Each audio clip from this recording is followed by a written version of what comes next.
आपको इस बात का भी खौफ है कि देश वापस से 92 के दौर में जा सकता है, जो कुछ 92 के पहले हुआ? मैं और आप यकीनन नहीं चाहते कि देश प्री बाबरी मस्जिद डिमोलिशन और पोस्ट बाबरी में डिमोलिशन के माहौल में जाए। हम नहीं चाहते, वो नहीं जाना चाहिए। और उसके लिए जरूरी है कि वो पार्टी सुप्रीम कोर्ट को जाए, पर्सनल लॉ बोर्ड जाए, वो मस्जिद कमेटी जाए, इस सर्वे कमिश्नर को रुकाए। पर आप तो खुद पर्सनल लॉ बोर्ड के मेंबर हैं, आप जाएंगे? आपने कहा है, साथियों को बताया, आपने सलाह दी? मैं पर्सनल लॉ बोर्ड का स्पोक्स पर्सन नहीं हूं। मैं पर्सनल लॉ बोर्ड का मेंबर जरूर, मगर पर्सनल लॉ बोर्ड क्या तय करेगा मैं नहीं कह सकता, वो पर्सनल लॉ बोर्ड को तय करना है। असद भाई, एक चीज़ और जानना चाहता हूं मैं आपसे। आज आपके छोटे भाई औरंगाबाद में थे, औरंगजेब की मज़ार पर गए, छोटे ओवैसी साहब, और उन्होंने राज ठाकरे का नाम लिए बगैर उनको कुत्ता कह दिया कि कुत्ते तो भौंकते हैं। क्या ये भाषा जायज़ है? अब देखिए, आप क्यों उनका नाम लेकर उनको आप ये कह रहे हैं? आपने नहीं कहा तो आप क्यों कह रहे हैं भाई? आप खामखा आप ये कह रहे हैं, उन्होंने तो नहीं कहा, क्यों कह रहे हैं आप ये? आप इसको ऐसा नहीं कहना चाहिए था आपको। आप कह रहे हैं हमने तो नहीं कहा, ना किसी को कहना चाहिए, आप क्यों कह रहे हैं? क्यों आप कहा? कह रहे हैं गैर जरूरी के, अब आप नया विवाद खड़ा कर रहे हैं। आपके छोटे भाई ने जो कहा उस भाषा को आप तस्दीक करेंगे? वो भाषा ठीक थी? अरे भाई साहब, अरे कि कौन, अब आप उसको विवाद खड़ा कर रहे हैं। आपको कैसे मालूम कि उन्होंने उस शख्स के बारे में कहा?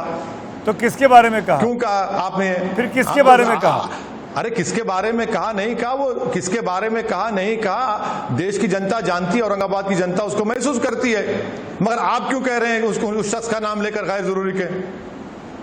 असद साहब, एक लास्ट मुद्दा। अब आप जब इस देश में पिछले 3-4 हफ्तों से बहुत सारे विवाद सामने आ गए हैं, चाहे काशी का हो, चाहे मथुरा का हो, अयोध्या का हो, कुतुब मीनार का हो, आप प्रधानमंत्री से, वजीर आज़म से क्या एक्सपेक्ट कर रहे हैं इस वक्त जब देश में इतना ज़्यादा मंथन चल रहा है हिंदू मुस्लिम के बीच में, अपनी अपनी निशानियों को लेकर आप क्या चाहते हैं? अरे प्रधानमंत्री तो अपनी प्रधानमंत्री की संवैधानिक जिम्मेदारी को निभाए ना भाई। जब पार्लियामेंट का एक्ट पास हुआ तो प्रधानमंत्री को उस पार्लियामेंट के एक्ट को अमल कराना चाहिए। प्रधानमंत्री से हम यही उम्मीद कर रहे हैं, मगर प्रधानमंत्री कुछ नहीं बोलेंगे। प्रधानमंत्री खामोश बैठकर तमाशाई देख रहे हैं, तमाशाई बने हुए हैं, और पार्लियामेंट के कानून की धज्जियां उड़ाई जा रही हैं।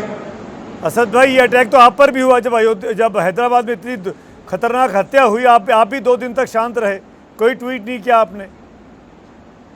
आपके ऊपर भी ये हमला था कि आप शांत हो जाते हैं ऐसे मामले पर। सुनिए, अब आप सुनिए, अगर यहाँ की चंद्रशेखर राव की सरकार अगर एक्ट नहीं करती और मारने वाले के लिए जुलूस निकाला जाता, मारने वाले के लिए पैसों का इंतजाम किया जाता, मारने वाले की तारीफ की जाती, तो फौरन रिएक्शन आता। मगर केसीआर की सरकार ने फौरन एक्शन लिया, गिरफ्तारी अमल में आई। और दूसरी बात, मैं तय करूंगा कब बोलूंगा कब नहीं बोलूंगा। मैं क्या सुमित अवस्थी के इशारे पर बोलूंगा? मैं तो आपने तो आंसर दे दिया, फिरता जूक बॉक्स नजर आता हूं आपको। आपने तो आंसर दे दिया प्रधानमंत्री मोदी को, उनकी मर्जी है जब बोलने, देखिए जब पीएम को बोलना होगा तब बोलेंगे। आप क्या आपके कहने पर बोलेंगे? सुनिए, बिल्कुल बोलेंगे, बिल्कुल, क्योंकि असदुद्दीन ओवैसी देश का प्रधानमंत्री नहीं है, नरेंद्र मोदी देश का प्रधानमंत्री है। आप हैदराबाद के चुने हुए, मालूम के पार्लियामेंट का, आप हैदराबाद के चुने हुए सांसद हैं असद भाई। मैं सुनिए, देश का प्रधानमंत्री अलग है और एक सांसद का मेंबर अलग है। अगर आप मुझे देश के प्रधानमंत्री की जिम्मेदारी आउटसोर्स करना चाह रहे हैं तो मुझे काबिल कबूल नहीं है, मैं नहीं कबूल करूंगा। देश का प्रधानमंत्री को बोलना चाहिए था इस मसले के ऊपर कि हम 1991 के एक्ट को फॉलो करेंगे, किसी भी रिलीजियस प्लेस के नेचर और कैरेक्टर को नहीं बदला जाएगा। देश के प्रधानमंत्री को कंडेम करना चाहिए था कुतुब मीनार पे जो हुआ। देश के प्रधानमंत्री को कंडेम करना चाहिए था जो कश्मीर के, जम्मू के लेफ्टिनेंट गवर्नर ने एक एएसआई के प्रोटेक्टेड मॉन्यूमेंट में जाकर पूजा की। यह देश के प्रधानमंत्री को करना चाहिए था।